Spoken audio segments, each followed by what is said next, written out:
Okay, guys, here's part 2 of my Madden 15 hopeful list and Madden 25 year-end series review with Mr. Hurricane. If you missed part 1, the link for it will be down in the description. Please leave a like. Continued support is always needed. Hope you guys enjoy. Because you can have your forums, but if people don't know about it, and a lot of people gravitate toward YouTube first, that's where they build those relationships with people to play and people to trust when they're doing their deals. I'm really going off the tangent here, but if there was a way to build coins by playing games, I think this year would have been much better off, because now we're going to get in. I don't want to say we're going to get into packs, but I'm kind of segue into packs now.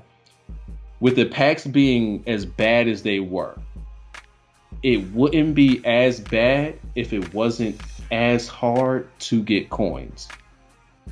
And then when you do get coins and you sell something and they tax you, it really gives you a kick in the nuts. I don't understand that.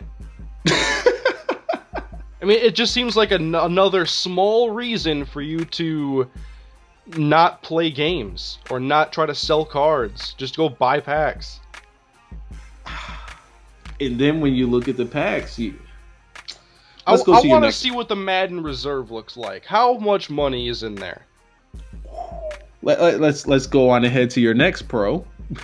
All right, the auction block still exists. Did we get into that one?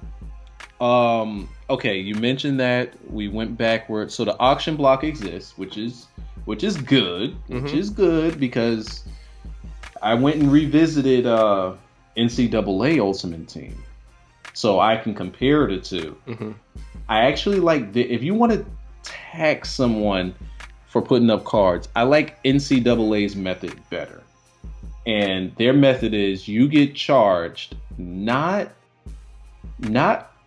what your card sells for, but for the tier.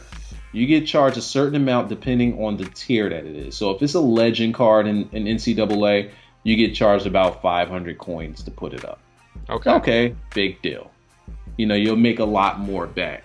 And you don't have to worry about, you know exactly what your cover charge is going to be. But in MUT, you sell a card for 1,000,000 coins, you can kiss 100K goodbye. Kiss it goodbye. And 100K is a lot of coins. It's a lot of coins. That's all I can say. That's like 12, 13 packs, something like that. Yeah, you could actually build a budget squad with that. You could build and it would really, like, if I had a card that sells for 1,000,000 and they take that much off, it's a huge turnoff. I'd be like, why'd I just sell this? Sure, I got 900K, but I wanted to sell this sucker for 1,000,000. Or if you want to, all right, so we're on an auction block. So if you want to, you have 1,000,000 coins, and you're eyeing this Pat Willis. This Pat Willis is at 1.1 million. You say, okay, I could sell this card for 1,000,000. I'm still 200K short of getting that Pat Willis, even though I sold this card for 1,000,000. Then in turn, the person that does buy that Pat Willis, they're still going to be losing 1,100 coins. So it just doesn't even out. Like, it's kind of hard to plan the moves that you want to make when you're doing your stuff, when you're getting your stuff off. Or if you get a snipe, like, hey, I just got a snipe, you try to resell it, taxes is gonna bring it right back down to the price you sniped it at. We're talking about taxes in a video game. We're talking about taxes. This is not The Sims. Not The Sims. Not The Sims. Taxes. Video game. Taxes, man. Taxes. Next pro. You can tell me whether or not you agree with this one. I have it for one specific reason: less grinding and solo challenges. Now in the regular season tiers, you're not playing 16 games with virtually not a reward to be worth it. And they simplified some of the tiers, but I haven't played a lot of the new solo challenges that have come out, like their community weekly challenges and the ones that deal with collections. So this is your territory. Okay. So what you actually like the way that the solo challenges is? Well, I like that there was less grinding, I guess. I'm not sure. Like, I don't remember all the values. I rarely ever play solo challenges. I've kind of just, I want to play games, and that's about it against people. But remember on 13 how you would play like an entire team season schedule, and the coins would just, you get 1,000. Next game you get 1,200. Next game 15. I didn't like the way it was set up last year. Did you think it was too many coins, or what did you... Too many games for too little coins. It's even less now. Okay. You'll get 500 here, 500, 550, 600, 700. It'd take you like 5 games to get to that 1,000. And it's like, why am I putting in so much time for 500 coins? All right, so maybe that wasn't a pro. But now I'm down to like my last pro. And that's that they've been consistent with their support all year with new offers. Now, that's not to say that all the offers have been great. It's just they've been consistent. Okay. What offers do you mean? Like how they usually did a lot of stuff for the holidays. There was Thanksgiving. There's probably, Christmas collectible stocking or tank engine or something like that. And then they got Easter just recently, and they come out with all the fantasy cards and all the promotional cards, and they've been consistent and they've added new cards throughout the year, so that's good. But the way they've gone about it with some of the collectibles and stuff, you'll know more about that, because whenever I get like the turducken card or whatever they gave around Thanksgiving, I kind of just, what is it selling for on the block? I'm not interested. Trying to keep this positive, Hurricane. Killing me. You really want me to? Oh man! All right, let me just smile when you say it, if you can. Oh boy. Okay, you're right. They have been consistent. They have been following the same structure as they have in previous years. Yes. The collections are so much worse. Hey, you're on my con list now. There's so okay. What you get back is bad. Now when you're going to collect a fantasy, you want to build up to get that fantasy reward card like last year. Mm-hmm. Now instead of collecting the actual players, you're collecting collectibles. Mm-hmm. Which now means that the fantasy cards that come out throughout the week lose value because you have nothing to do with them. And I pick them up to play with. You can pick them up to play with for dirt cheap. Yep. But there's a but, and this goes right back to what we were talking about before with coins. Try to sell a fantasy card, see how many coins you're gonna get from it. Nothing. Absolutely nothing. They are not giving you a chance to build. Remember MUT 12? All right, I don't know how much you were into like the auction back in 12, but I remember you get some of the fantasy cards like London Fletcher. I remember that Fletcher. A lot of people are gonna remember Fletcher because he was so hard to get. He was They would do happy. There was 2 of them. They would do happy hours of London Fletcher, and it was still impossible to get. And it was like, all right, in the beginning of the year, if you get them, you're lucky if you don't move them. But once because you put them into the collections throughout the year, and they keep the collections there, which was another problem I had because they would take the collections out, and you could never complete them. So if you don't have it completed, you say you had half the cards in there, you bought up half the cards, and you just needed that one more card. If you don't beat the deadline, you just wasted all your coins getting them collectibles. Because now they lose all value, and you can't do nothing with them. You can't do nothing with them anymore. You don't even get that fantasy card. It's done. It's done. You missed out.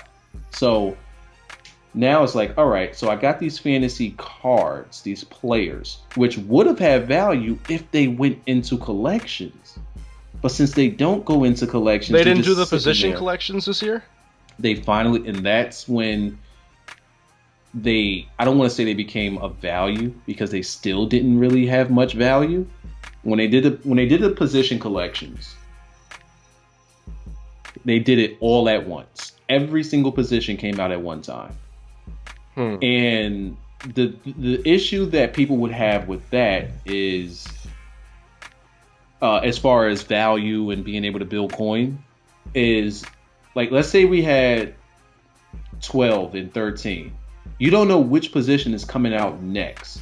So what you're trying to do is you're trying to snipe. You're trying to snipe in preparation for the next collection. So if all the collections are out, there's nothing for you to snipe because you already know what's there. So that takes away from people being like, all right, they could start a little rumor mill, or I heard it from this person or this person that this collection's coming out. So they have put the card up there. Next thing you know, everybody starts sniping or everybody starts getting them. Now they're hoarding them, which is actually turns out to be a better thing than what we thought it was. It's actually needed. Because when people hoard, it takes away cards from the auction block and it gives the cards more value. So now if you put all the collections out at once, everybody already knows. It doesn't give anybody a chance to snatch them all up. You have no chance to snatch them up. Therefore, everybody can just throw them out there all at one time and they'll sell for like 1,000 coins. Yeah, doesn't having all the collections out just like kill the value for the sellers because there's like 500 cards or whatever everybody needs to complete these collections. So if you have everybody just dumps their whole reserve right on the auction block at one time. Yeah, so and it's all different positions. So if you look at one set and it's like, I don't feel like paying for a bunch of cards that overpriced. I'm gonna go to a different position. Yeah. So yeah. I've never been into the position collections because I was turned off by getting 50 cards or 100 cards or whatever. And that right there was when the pack junkies and the collection junkies really came on, was when you get those big collections like 70-something cards in the collection. But here's the kicker. Here's the difference. In 12, you would get 1 million coins for collecting or for finishing a position collection. And those coins would allow you to finish other ones. Exactly. The upcoming collections or other collections. Mud 13, same thing. You get 500k, 800. Like, it wasn't all the way 1 million. Some of them would be 1 million, but then they'll be at least 300 to 500k at least. Wonder how many coins we got here for I haven't checked. I think they gave us 60k. What? That's not even 10 packs though. 60k in a player. Why does anybody want to do these position collections anymore? It's not the same. Like, they don't want you to have coins. They don't want you to have coins. It makes no sense because now cards lose value. Like, for example, Pat Willis, as we call him, the Sparkle Pat Willis, position and collection Pat Willis, was supposed to be the best middle linebacker in the game. Mm-hmm. Last year, the best Pat Willis card was easily selling for $3 million. Patrick Willis, you can now get for 300k. Sweet. That sucks. I know. But you build up to, like, all right, I'm finally about to get this Pat Willis. I put in all this work. You put him on an auction block. There's a bunch of them up there, and they're dirt cheap, and you just look like it wasn't even worth it. Wasn't even worth it. I don't know, man. It just, like, by people not being able to have coins, it takes the fun out of it because other people can't build their teams up. A lot of guys stayed in the low to mid 80s all year. I myself haven't even reached 99. I'm a 90. My team has not reached 99 overall. The highest I got was 98. Didn't get 99. And I was just like, and it's probably because, like, I saved, what is this, April? For like the past 5 months, I just not have been into MUT at all. I haven't put no. I just, well, you could go get the golden ticket Harrison Smith. You know what? I get Harrison Smith. I'll find a way to transfer him to the PS4 and you can have him. But since you're not playing on the PS4, that is a lie. Give me your next con.